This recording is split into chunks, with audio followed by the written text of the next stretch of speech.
आप जानते हो दोनों आलम के मालिक व मुख्तार की बारगाह में मजदूर आए थे। आकर की गर्दन झुका के कहा था, या रसूल अल्लाह, सरकार हमारे माँ बाप आप पे कुर्बान हो जाएं। आका करीम करीजा लेकर के आए हैं। सरकार ने फरमाया था, बताओ क्या बात है। कहा, आका जब हम मजदूरी करके आते हैं लोग हमारा पैसा रोक लिया करते हैं। सरकार इतना हुक्म फरमा दें कि लोग मजदूर की मजदूरी दे दिया करें।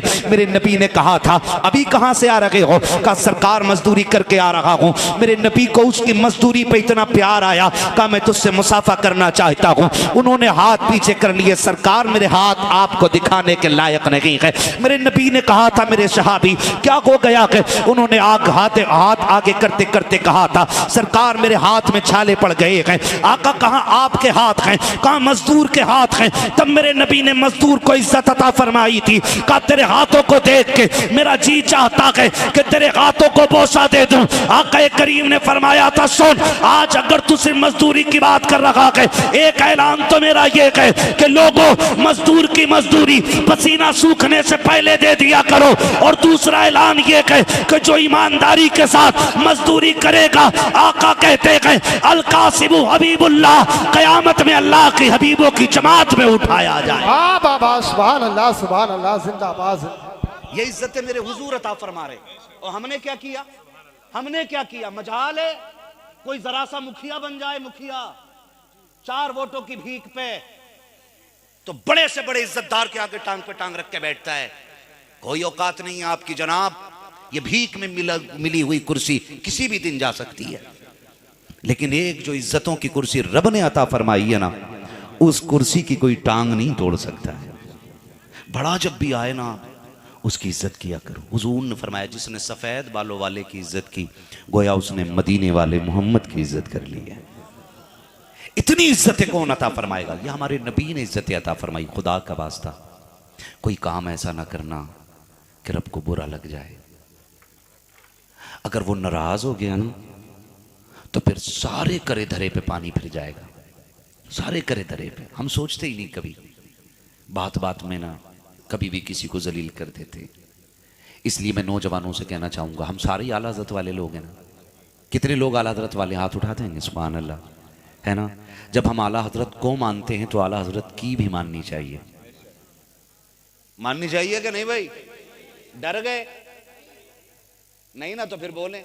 जब आला हज़रत को मानते हैं तो आला हज़रत की भी माननी चाहिए, की भी माननी चाहिए, है ना। अजीब रस्म है। बंदा मर जाता, बेटा कब्र पे खड़े होकर कहता, मेरे अब्बा ने किसी का दिल दुखाया हो, भाई किसी का पैसा मारा हो, तो मैं माफी मांग रहा हूं, है ना। ये रस्म, ये ऐलान हो रहा है और ये रस्मन हो रहा है।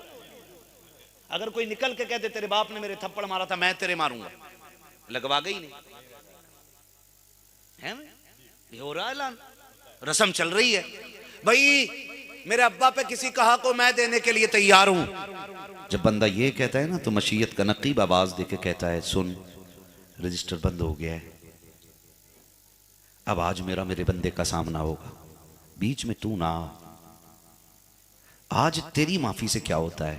मैंने इसे बड़ी मोहलत दी थी, मेरे उलमा चीखते रहे, मेरा कुरान ऐलान करता रहा, किसी का दिल ना दुखाना, किसी का दिल ना दुखाना। ये तब कहाँ था जब इसने गरीब को थप्पड़ मारा था? तब कहाँ था जब इसने किसी कमजोर को सताया था? हैरत होती है, कब्र पे माफी मांगने वाले जिंदगी में 2 बोल माफी के नहीं कर सकते। मेरी माँ बहनें बैठी हैं, ये भी सुन लें जरा। जब शोहर मर जाता है ना, तो कफन खींच खींच के कहती हैं, हाय माफी दे दो, हाय माफी दे दो। मर गया वो, अब उसके कपड़े उखेड़ या बाल नोच। अब माफी मिलने वाली बोलो नहीं है। अब माफी मिलने वाली, जो काम जिंदगी के हैं वो जिंदगी में कर लेने चाहिए। जो काम जिंदगी के हैं वो जिंदगी में कर लेने चाहिए। बैठ जाओ चाचा, बैठ जाओ भाई, परेशान ना करो, बुजुर्ग आदमी है। तवज्जो है ना। आप देखें मेरी तरफ, ये कोशिश कीजिए जो काम जिंदगी के वो जिंदगी में कर लेने चाहिए।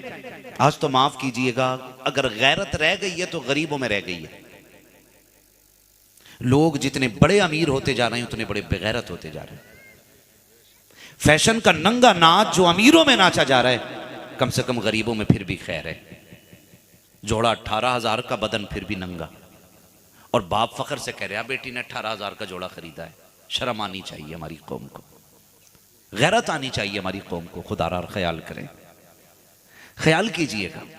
मैं एक बात कहना चाहता हूं, बेटियों से भी कहना चाहता हूं, तुम रुतबे में कितनी भी बड़ी हो जाओ, नबी की बेटी खातून जन्नत से बड़ी नहीं हो सकती हो। जिसके एक लाल को हसन कहा जाता हो, जिसके दूसरे लाल को हुसैन कहा जाता हो, जिसकी बेटी जैनब जैसी हो, जिसके पोते जैनुल आबिदीन जैसे हों, उस मां के रुतबे को कौन पहुंच सकता है? जिसने नबी से घुट्टी ली हो, जिसने कुरान नबी की दरसगाह में बैठ के पढ़ा हो, उस खातून जन्नत का मुकाबला कौन कर सकता है? आज ना चेक दे के दामाद को सोच रहा मुर्गा बना लिया मैंने, हाँ, और बेटी भी है तो हुकूमत कर रही है।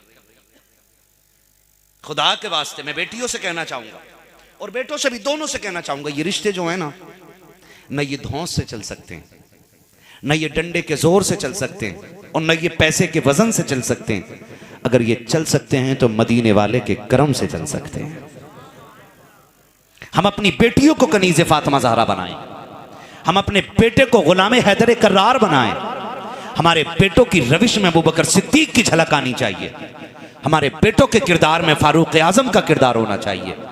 जिंदगी तब खूबसूरत गुजरती है जब बेटों में, किरदार में, गुफ्तार में, रफ्तार में उस्मान गनी की झलकियां नजर आया करती हैं। कोशिश ये कीजिएगा, कोशिश पहले कह रहा, टेंशन मत लिए, 10 लाख कैश दिया है, 4 पहिया दे रहा हूं, कुछ भी कह फोन कर दिए, ले भाई। ऐसे बेटियां रुखसत की जाती हैं। आज कितनी तलाकें हो रही हैं। मुझे तो कभी कभी हैरत होती है कि तारीख पढ़ो ना पुरानी, तो पहले जब किसी एक बेटी को तलाक होती थी तो बाप महीनों महीनों गैरत से घर से नहीं निकलता था। आज कोर्ट में खड़े होकर बाप कह रहा, दे मेरी बेटी को तलाक। अगर वो ना दे, इंसान का बच्चा है और तलाक नहीं देना चाह रहा, कह रहा अगर तू अपने बाप की औलाद है तो दे तलाक। जब ये जुमले आ जाते हैं तो फिर मर्द मजबूर हो जाता है, फिर वो हो जाता है जो नहीं होना चाहिए। ऐसे ही है ना, हमारे घरों के हालात बिगड़ते जा रहे हैं। क्यों? क्योंकि दीन से दूर हो गए। हर बंदे को पैसा चाहिए, ठीक है, जरूरत है पैसा, पैसा बहुत कुछ है लेकिन सब कुछ नहीं है। पैसा बहुत कुछ है लेकिन सब कुछ नहीं है, ये याद रखिएगा। पैसे के लिए इतना मत गिर जाइएगा कि हुजूर का दीन भूल जाएं। कह रहा मैंने 10 लाख दिए हैं, बेटी डरिए मत। और बेटी भी अटर बम, आते ही घर में दंगा शुरू। जिस घर में कभी लड़ाई ना हुई ना, उसमें देखो फौजें चढ़ गई, लड़ाइयां चल रही हैं। बेटा कह रहा अब्बा खराब है, अब्बा कह रहा बेटा ही खराब निकला, इसे तो पाला ही गलत। ना भाई, दोनों ठीक हो। कुरान कहता लक़द खलक़नल इंसाना फ़ी अहसनि तक़वीम, हमने इंसान को सबसे खूबसूरत बनाया है। आप कह रहे हो तू खराब लग रहा है, नहीं, हमारे तरीके खराब है। बेटी ऐसे रुखसत करो जैसे मदीने वाले मुस्तफ़ा ने रुखसत की है। मदीने वाले मुस्तफ़ा ने जैसे रुखसत की, हुजूर बेटी को रुखसत करें और कान में कह रहे फातिमा बात सुन। जी बाबा, अली कमजोर है, मेरे अली से कभी वो ना मांगना जो दे ना सके। मेरी अली की गुर्बत का ख्याल रखना फातिमा। फातिमा, मेरे अली पे मेहर देने के लिए पैसे नहीं थे। फातिमा, मेरे अली का ख्याल रखना। माना कि अली गरीब है, लेकिन फातिमा अली वो है जिससे रब भी प्यार करता है, रब का महबूब भी प्यार करता है। ऐसे मेरा नबी बेटी को समझा रहा है। और सलाम फातिमा तेरी अजमत को, सलाम खातून जन्नत तेरे किरदार की उन सुनहरे लम्हात को कि जो तूने अली के साथ वफा करके दिखाई। तारीख गवाह है, खुदा की कसम, किसी बड़े से बड़े अमीर की बेटी ऐसी ला के दिखा दो जिसकी शोहर के साथ जिंदगी ऐसी गुजरी हो। 3 दिन हो गए अली के घर आए हुए, एक दिन खड़े खड़े मुसल्ले पे गिर गई, चेहरा जर्द बदन सर्द। अली बोले खैर है, इतनी कमजोर क्यों हो गई? कहा या रसूल अल्लाह, कहा अली मजबूरी है इसलिए बता रही हूं, तुम पूछ रहे हो, मेरे शोहर हो, शोहर की बात को नहीं डाल सकती। कहा क्या हुआ? कहा 3 दिन हो गए एक लुकमा हलक से नहीं उतरा है। 3 दिन हो गए एक लुकमा हलक से नहीं उतरा है। फातिमा क्यों? कहा मैंने ढूंढा, मुझे मिला नहीं। कहा मांग लिया होता। का फातिमा इतनी बेगैरत तो नहीं कि बाप से किए हुए वादे को तोड़ देती। मेरे बाप ने कहा था फातिमा मेरे अली से ऐसा ना मांग लेना जो दे ना सके। कहा मुझे क्या पता अली, तुम जब घर में नहीं तो ला भी सकते थे कि नहीं। तारीख गवाह है, ये जब जिंदगी गुजरी, जब माँ ऐसी हो, बाप है दरे करार हो, तब जाके बेटा हुसैन होता है। पूरी जिंदगी बाप पड़ोसी की मेंढ काटता रहता है। बकरे तेरे मेरे बरसिंग में चरने के बाद बकरीद पे 18,000 के बिक जाते हैं। फिर मोहल्ले में कहता जैसे मेरा बकरा है किसी का नहीं। ऐसे हराम के लुकमों से डांसर पैदा होंगे, अली वाले के नौकर पैदा नहीं हो सकते हैं। ये भी ख्याल कीजिए, जब बेटा बाप के चेहरे पे जूता लेके खड़ा हो ना, तो फिर मौलवी की तकरीर पे एतराज न करो, फिर इमामों की क़यादत पे एतराज न करो। बात इमाम की आ गई, याद आ गया, ये भी वो मौजू है कसम से, इससे दुखता मौजू कोई नहीं है। पिरधानी कोई हार है, बिस्तर इमाम का बंद जा। बारात में किसी की खाना कम पड़ जाए, निकालो इमाम साहब को। अरे भाई बारात तेरी, खाना तेरा, इमाम क्यों? का फातिहा छोटी पड़ी थी। खुदा के बंदो एक बात बताऊं, ये बात दिल के कानों से सुनना। अल्लाह तौफीक दे और मस्जिद तक चले जाओ ना, तो मस्जिद से निकल के ना उसकी बुराई तो बिल्कुल मत करना जिसके पीछे तुमने नमाज पढ़ी है। उसकी बुराई बिल्कुल मत करना। ये मत सोचना ये मेरी जमात है मैं इसलिए बात कर रहा हूं। ये तो मेरे भी सर के ताज हैं, ये जितने बैठे ये मेरे सर के ताज हैं। पता है ये सिर्फ मेरी जमात नहीं, ये मदीने वाले की जमात है। अगर इनमें कोई अच्छाई ना होती तो खुदा इन्हें कुरान का वारिस ना बनाता। अगर ये अच्छे ना होते तो खुदा इनको अपनी मस्जिद का मुसल्ला ना देता। अगर ये इस लायक नहीं होते तो कभी इनके चेहरों पे दाढ़ियां नहीं होती, ये कुरान की अमानत के अमीन ना होते, ये कुरान की तिलावत के कारी ना होते। अगर जबान पे कुरान की तिलावत है, तेरी मेरी औकात क्या है मैं देख सकूं। खुदा की कसम जब कोई कुरान वाला कुरान पढ़ता है तो जमीन से लेके आसमान तक फरिश्तों की लाइन लग जाती है। एक आता है दूसरा जाता है, एक आता है दूसरा जाता है। पूछ तो सही अम्माद वो क्या करने के लिए आते हैं। सुन जब कोई कुरान पढ़ता है तो फरिश्ते उसके लबों को चूमने के लिए आते हैं। मुझे बता तो सकी, अगर जमीन पर बैठ के कोई कुरान पढ़ते तो फरिश्ते लब चूमने के लिए आते हैं। अगर कोई मुसल्ले पे खड़े होकर कुरान पढ़ता होगा, रब की इबादत में कुरान पढ़ता होगा, नमाज जैसी इबादत में कुरान की तिलावत करता होगा, तो रब की कितनी रहमतें निसार होती होंगी। हाथ जोड़ के कहता हूं चंद वक्तों के नमाजियों, तुम्हें खुदा का वास्ता के कभी अपने कायद की मुखालफत न करना, कभी इमामों के खिलाफ ना जाना, वरना याद रखना फरमाया गया अगर कोई शख्स इल्म की बुनियाद पर किसी आलिम की मुखालफत करेगा तो वो ईमान के साथ नहीं जा सकता। कि अगर ईमान बचाना चाहते हो तो कुरान से भी वफा करो, कुरान वालों से भी वफा करो। वाह बाबा, जिंदाबाद जिंदाबाद।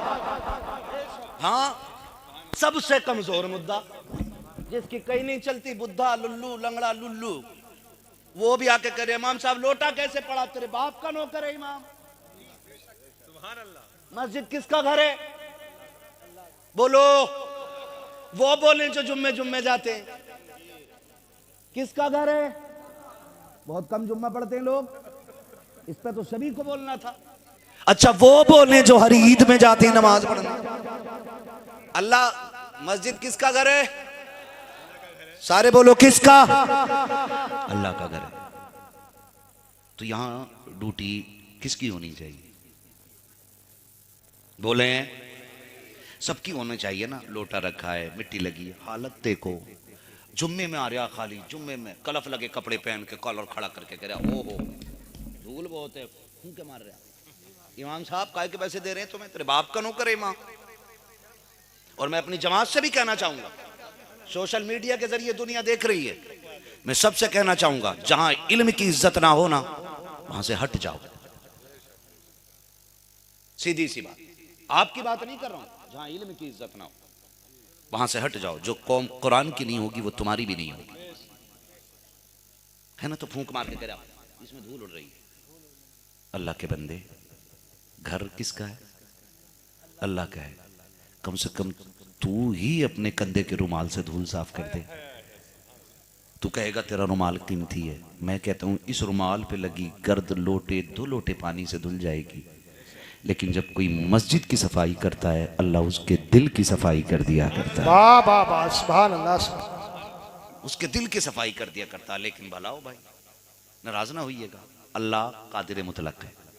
अल्लाह बोलो ऐसा पावरफुल है कि वो चाहे तो लम्हों में तख्त से उठा के तख्ते पे डाल देता है।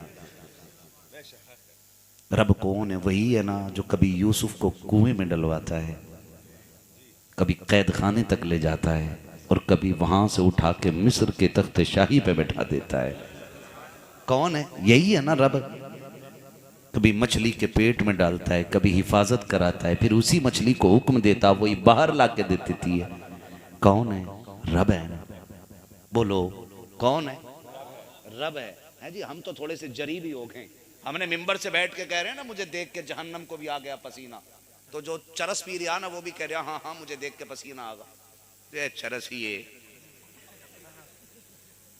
तेरी वजह से एक डिबिया ना बुझे, जहन्नम बुझाने चला। डरना चाहिए भाई। हुजूर शफी हैं, शफात करेंगे, कुल कायनात हुजूर की मुट्ठी में है।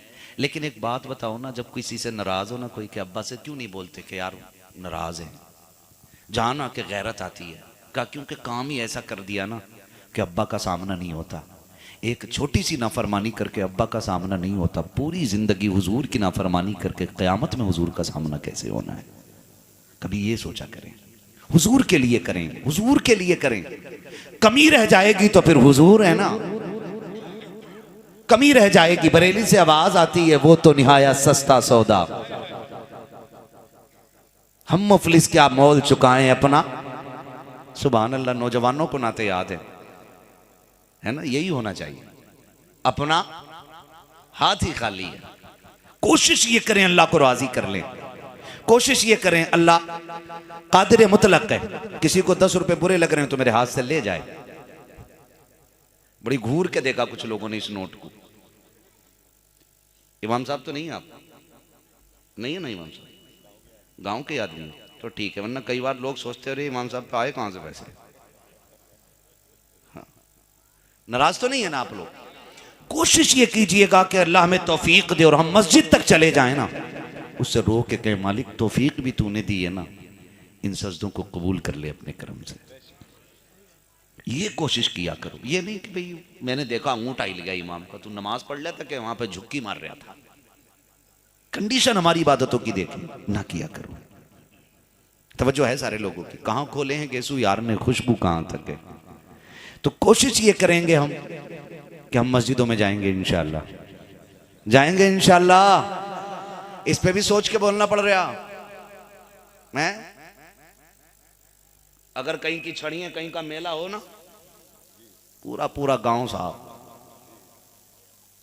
नाम नहीं लूंगा लोग बुरा मान जाते हैं। 28 में रोजे को ऐलान हो रहा, बस्ती बस्ती वो नट माइक लगा के ऐलान हो रहा भाई फला जगह मेला जुड़ रहा, मेला देखने आइएगा। वैसा लग रहा है इत्तेकाफ में ले जा रहा। हाँ, और इन मेलों से ज्यादा बेगैरती कहीं नहीं। और इसे फख्र समझते, नुमाइश लगी हमारे शहर में नुमाइश। ये फख्र की बात नहीं, ये बेगैरती की बात है। हाँ, तो अब तो ईद पे भी गुनाह करा रहे हैं, जबकि ईद किसके लिए? ईद का मतलब क्या? ईद हुई है ना अभी। कब थी ईद? आज ही थी ना। यकीन करो सफर करके मैं भूल गया कि ईद आज ही थी, है ना। चलो हम आपकी भाषा में कह रहे हैं ईद आज ही गुजरी है ना, ठीक है ना, ईद आज ही गुजरी है। ये ईद क्यों होती है? ईद इस खुशी में होती है ना कि अल्लाह ने हमारे गुनाह माफ कर दिए।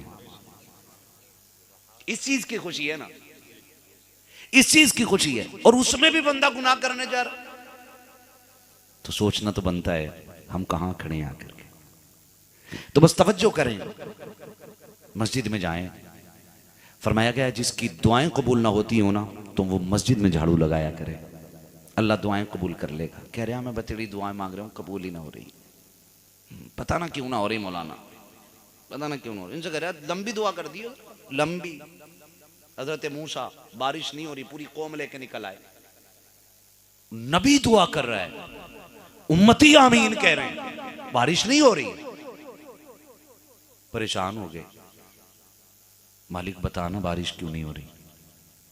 आवाज आई, मूसा बात तेरी नहीं है, तेरी इस पूरी कौम के अंदर एक बंदा ऐसा जिसने 40 साल से मुझे एक सजदा नहीं किया है।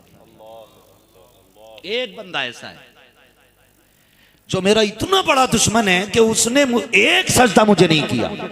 40 साल मेरी नाफरमानियां की हैं, मूसा उसी की वजह से बारिश नहीं कर रहा हूं। अगर वो तेरी महफिल में ना हो अभी बारिश कर दूं। सोचो जरा, कितने सूद खाने वाले, कितना ब्याज खाने वाले, मैंने काटने वाले, खड़ी खेतियां खा जाने वाले, और फिर उम्मीद करते हैं इधर हाथ उठे उधर मन्नो सलवा उतर जाए। सोचना तो बनता है ना।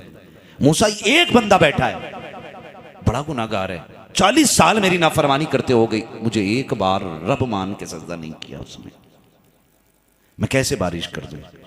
आगे आवाज दे के कहते हैं, तुम में कोई ऐसा है जिसने 40 साल से अपने रब को सजदा नहीं किया है, निकल जाए। जब तक वो रहेगा पूरी कौम को पानी से महरूम रखा जाएगा। बारिश नहीं होगी जब इतनी बात अल्लाह के कलीम ने कही है। अल्लाह अकबर, इज्जत तो सब रखते हैं ना। वो गुनाहगार समझ गया वो मैं ही हूँ कि जिसने 40 साल से अपने रब को एक सजदा नहीं किया गया। ये हुक्म मेरे लिए आया गया, जानते हो।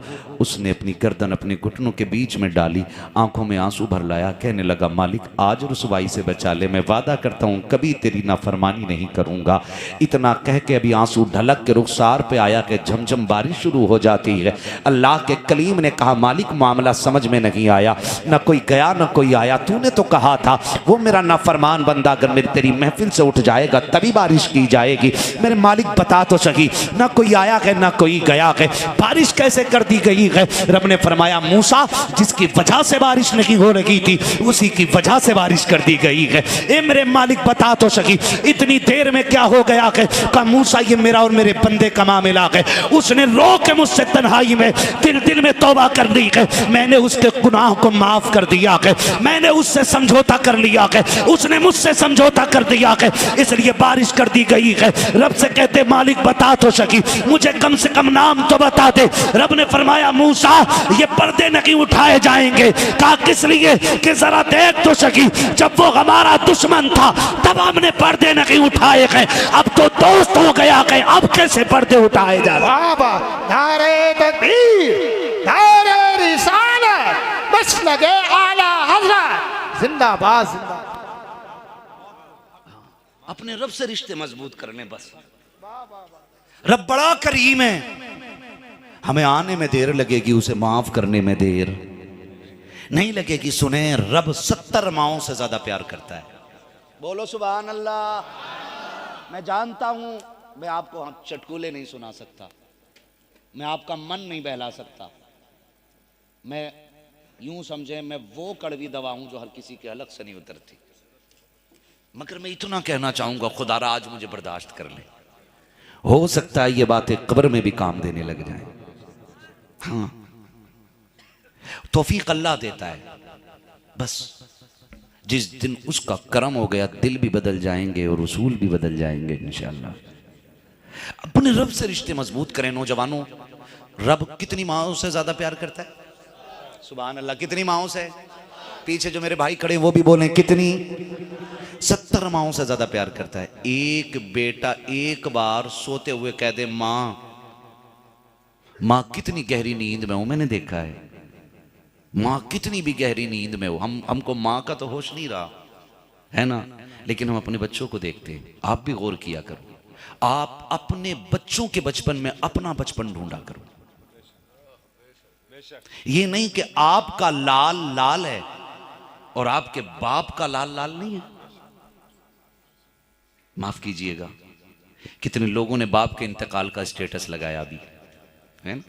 बड़ी याद आ रही है, बड़ी याद आ रही है। मैं चाहता हूं कुछ लिख दूं लेकिन फिर नहीं लिखता हूं, मगर मैं इतना कहूंगा जरूर, मरने के बाद स्टेटस लगाने से वो राजी नहीं होने वाले। काश जो स्टेटस आपने मरने के बाद लगाया है वो लाइन उनकी जिंदगी में बोल दी होती। एक बार परदेश से फोन करके कह दिया होता तेरी बड़ी याद आती है, तो उसे अपने होने का एहसास हो जाता। बाप तब नहीं मरता है जब कफन में लिपट जाता है, बाप तो तभी मर जाता है जब सगा बेटा अपने बाप को याद करना छोड़ देता है। नौजवानों जो परदेश रहते हो उनसे मैं कहूंगा, कभी अचानक में रात में अब्बा को फोन करना, वो कहें बेटे क्या बात है, कहना बड़ी याद आ रही थी। उन्हें लगेगा मैंने किसी लाल को जन्म दिया है, मैंने शेर पाला है, मैंने अपना लाल पाला है। लोग कबूतर पालते हैं, कबूतर देखे होंगे तुमने, अब तो वो दौर नहीं रहा, अब लोग जिम्मेदार हो गए, पढ़े लिखे लोग हो गए, काम में लोग लग गए। पहले कबूतरबाजियां होती थी, है ना, तो लोग फख्र करते थे, मेरा कबूतर देखो, एक बार सीटी बजाता हूं फौरन उतर जाता है। सोच, 2 कौड़ी के कबूतर पे अगर एक आवाज पे आने पे मालिक को इतना घमंड होता है, तो पहली आवाज पे दौड़ के आ जाने वाले बेटे पे बाप को कितना नाज होता होगा। क्यों नहीं सोचते हम ये बातें, क्यों नहीं सोचते? कम से कम इन्हीं से सीख लें, हम इन्हीं से सीख लें। एक बाप थक जाता है एक बेटे के लिए, थक जाता है बाप। बेटों से कहना चाहूंगा, कभी बाप को अपने होने का एहसास दिलाया करो, और ये एहसास दिलाया करो तेरा मेरा अटूट रिश्ता है, मुझे तेरी भी बड़ी याद आती है। बच्चों में देखा करो, मैं अल्लाह की कसम खा के कहता हूं मेरे माँ बाप जिंदा हैं, कोई जाके पूछ ले अगर मैं झूठ बोल रहा हूं, सच बता रहा हूं। मैं कभी बेटे के साथ बैठा होता हूं ना, अचानक उठ के अपने बाप के पास चला जाता हूं, सिर्फ इसलिए मैं ये सोचता हूं अगर मेरा लाल मुझे इतना प्यारा है तो मैं अपने बाप का कितना प्यारा हूंगा। कभी उठ के जाया करो, कभी बैठ जाया करो उनके पास जाके, अब्बा तेरी बड़ी याद आ रही थी, ये कुछ नहीं चाहते यार, ये तुमसे घी के लुक में नहीं चाहते, ये 2 बातें प्यार की जाती, वरना याद रखना यही तो गुजर गई। अब्बा थे, जीते जी गले नहीं मिले, सलाम वालेकुम अब्बा, बस मैं जा रहा हूं, जरा मेरे यार खड़े बाहर। अगर ये कब्रिस्तान चले गए ना, तो मैं कसम खा के कह सकता हूं बड़ी से बड़ी, जब 2 रकात ईदगाह से पढ़ के लौटेगा ना, तू घर नहीं आएगा, इतना तड़पेगा कि सुविधा कब्रिस्तान जाएगा। कदर कर लो इनकी, इन्हें अपने होने का एहसास दिलाया करो। एक आवाज, मैं देखता हूं कितनी भी थकी बच्चों की माँ हो, पूरा दिन काम किया हो और थक के सो गई हो, गहरी नींद में हो, हमारा बेटा बेटी एक आवाज कह दे माँ, एक आवाज दे दे अम्मी कह के, बड़ी गहरी नींद टूट जाती है माँ की। मुझे बता, अगर एक माँ को बेटे से इतना प्यार है तो फिर वो रब जो 70 माँओं से ज्यादा प्यार करता है, वो बंदे की आवाज पे कितनी बार आमिर लब्बैक कहता हो। फरमाया गया जब बंदा एक बार कहता ना या रहमान, अल्लाह 70 बार कहता मांग मेरे बंदे क्या मांगता है। तुम्हारी एक सदा पे 70 बार कहता है। लेकिन हाँ एक चीज आ जाती है बीच में, अरे कर लेंगे, उम्र है, टाइम है, कर लेंगे। कुछ बिगड़े हुए लोग होते ना, तो वो ये जहन देते हैं, वो जहन दे के कहते नहीं भाई टेंशन नहीं है, अरे यार यही तो उम्र है, अगर इसमें शौक पूरे ना करे तो कब करोगे, इसमें शौक पूरे नहीं किए तो कब करो। कौन सा शौक है कि बैठ गाड़ी पे टंकी फुल है मेले में चलने, ये शौक है। इसके लिए जवानियां थी, इसके लिए जिंदगानियां थी। 18 साल उम्र देखनी है तो मोहम्मद बिन कासिम की जाकर के देखो। हाँ? राजा दागिर ने एक मुस्लिम बेटी को कैद किया था। आज कितनी मुस्लिम बेटियों की इज्जतें लूटी जाती हैं। मेरा जवान, मेरा शेर बेटा थोड़ी देर व्हाट्सएप फेसबुक पे उसके नीचे कमेंट डाल के सोचता मैंने मुजाहिद होने का हक अदा कर दिया। एक बेटी देवल के साहिल पे कैद की गई, राजा ताहिर ने कैद की। हाँ तो जानते हो जब उसके साथ ज्यादती हुई, वो दौर हज्जाज बिन यूसुफ का दौर था। उसने एक खत लिखा अपने खून से और किसी जरिए वो उसने समंदरों पार पहुंचा दिया। हज्जाज बिन यूसुफ ने खत देखा, चक्कर लगाने लग गया। फौजें इस्लाम के महाज पर थी, उसके पास फौज भी नहीं थी।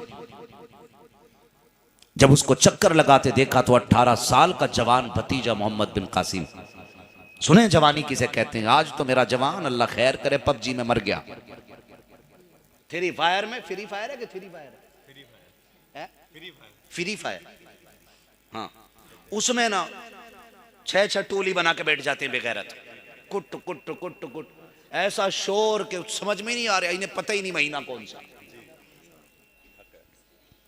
जवानियां बर्बाद हो गई। बाप की शान नहीं बनेंगे वो बेटे जिनकी जवानियों की रातें पबजी और फ्री फायर पे गुजरेंगी।